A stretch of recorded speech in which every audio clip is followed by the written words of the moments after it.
وأربع معالق كبار من السكر بودر، وقدهم لبن بودرة، ودي معلقة ونص من الخميرة، معلقة كبيرة، ودول كوبايتين من اللبن. هناخد الخميرة كده ومعلقتين من السكر على اللبن والخميرة وهنركنهم على جنب.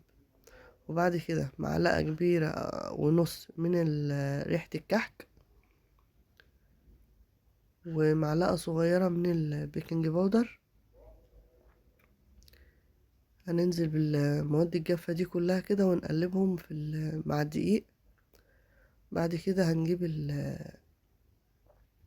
السمنة المقدوحة، أي نوع سمنة بقى عندك، سمنة بلدي، سمنة اللي هي بتاعت العلب دي، أي نوع سمنة بس يكون نوع نضيف وحلو يعني. هنحط السمسم بقى اللي هو السمسم الأبيض ده، نعمل فحرة كده